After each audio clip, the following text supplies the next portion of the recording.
Assalamualaikum warahmatullahi wabarakatuh. Bismillah, alhamdulillah, nahmaduhu wa nasalli ala rasulillah. Nashhadu an la ilaha illallah wahdahu la syarika lah, wa nashhadu anna Muhammadan abduhu wa rasuluh. Alhamdulillah, hari memuliakan Allah Subhanahu wa taala. Kita bersyukur kepada Allah Subhanahu wa taala.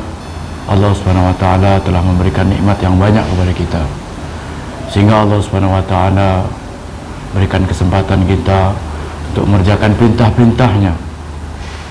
Sebaik-baik perintah Allah Subhanahu wa taala adalah salat dengan sebaik-baik cara, yaitu dengan berjamaah. Sebaik-baik waktu di awal waktu, sebaik-baik tempat di mana azan dikumandangkan. Setelah saya salat, kita akan mendengarkan satu hadis tentang fadail amal, yaitu pentingnya salat. An Huzaifah radhiyallahu anhu qala kana Rasulullah sallallahu alaihi wasallam idza hazabahu amrun fazi'a ila shalah.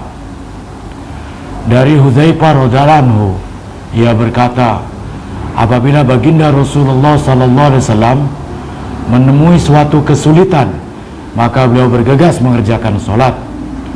Hadis riwayat Ahmad, Abu Daud dari kitab Durrul Mansur. Salat adalah rahmat Allah Subhanahu wa taala yang besar. Mencari penyelesaian dengan salat ketika menghadapi setiap kesulitan berarti mendatangkan rahmat Allah Subhanahu wa taala. Jika rahmat Allah Subhanahu wa taala datang, tidak akan ada lagi kesulitan yang tersisa. Banyak riwayat yang menyebutkan tentang hal ini. Para sahabat radhiyallahu anhum yang selalu mengikuti setiap langkah baginda Nabi sallallahu alaihi wasallam juga sering melakukannya. Abu Darda radhiyallahu anhu berkata, jika terjadi angin topan, Rasulullah sallallahu alaihi wasallam akan bergegas masuk ke masjid dan tidak akan keluar dari masjid sebelum angin reda. Demikian juga ketika terjadi gerhana matahari atau bulan, Rasulullah sallallahu alaihi wasallam bergegas mengerjakan salat. Suhaib radhiyallahu anhu meriwayatkan dari baginda Nabi sallallahu alaihi wasallam, beliau bersabda, para nabi alaihi wasallam setiap kali menghadapi kesulitan akan bergegas melaksanakan salat. Suatu hari ketika dalam perjalanan, Ibnu Abbas radhiyallahu anhu mendapat kabar bahwa anaknya telah meninggal dunia. Ia segera turun dari untanya, kemudian salat 2 rakaat lalu membaca inna lillahi wa inna ilaihi raji'un. Sesungguhnya kami adalah milik Allah dan kepadanya lah kami kembali. Setelah itu ia berkata, aku telah melaksanakan apa yang telah diperintahkan oleh Allah Subhanahu wa taala dalam Al-Qur'an. Wasta'inu bisabri wassalah. Carilah pertolongan Allah dengan sabar dan salat.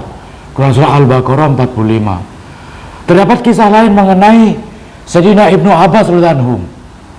Saat dalam perjalanan ia mendapat berita kematian saudara yang bernama Sayyidina Qutsam radhiyallahu anhu. Ia segera turun dari untanya dan mengerjakan salat 2 rakaat di pinggir jalan. Ia berdoa cukup lama dalam tasyahudnya.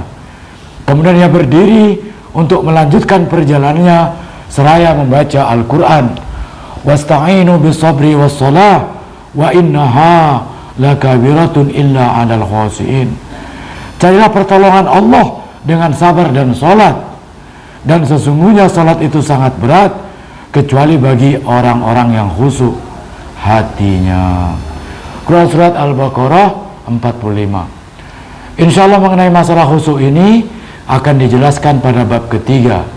Juga disebutkan sebuah kisah lain mengenai Sayyidina Ibnu Abbas radhiyallahu anhu ketika mendengar berita wafatnya salah seorang azwajun mutahharah, istri-istri baginda Rasulullah SAW. Ia segera salat. Ketika seseorang menanyakan perbuatannya itu, menjawab, beginilah yang diperintahkan oleh Allah Subhanahu oleh baginda Rasulullah SAW. Jika kita ditimpa musibah, hendaklah kita sibuk dengan salat.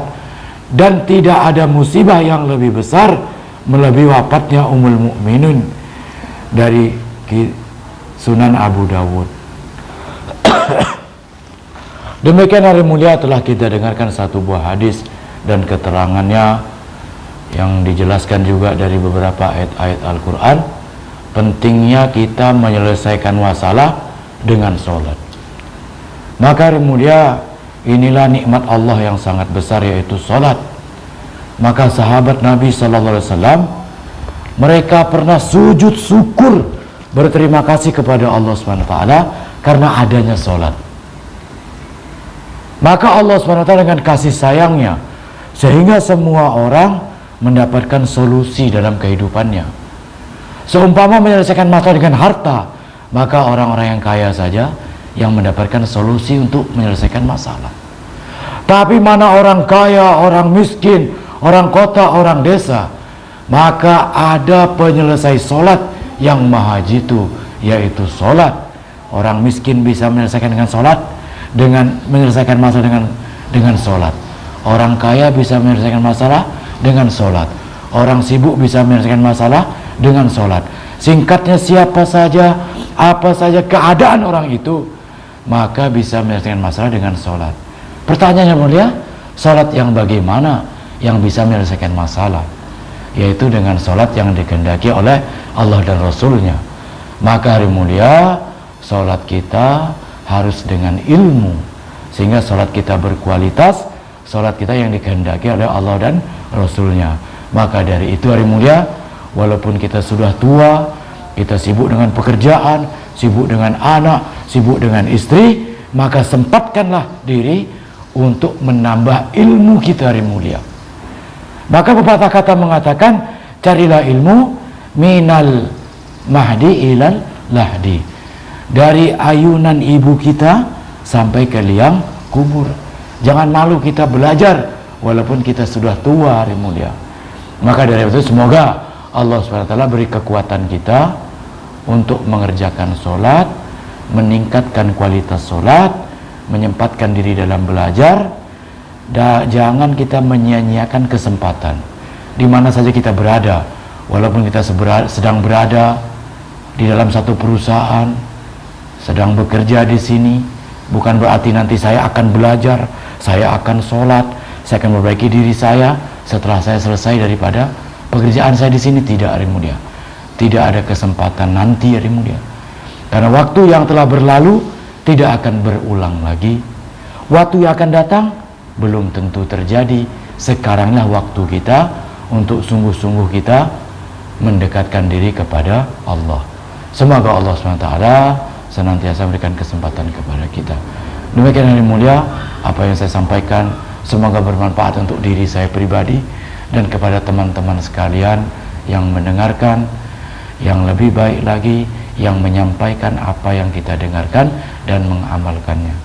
Subhanallah wa bihamdihi, subhanakallahumma wa bihamdika, nashhadu an la ilaha illa anta, nastaghfiruka wa atubu ilaik. Assalamualaikum warahmatullahi wabarakatuh.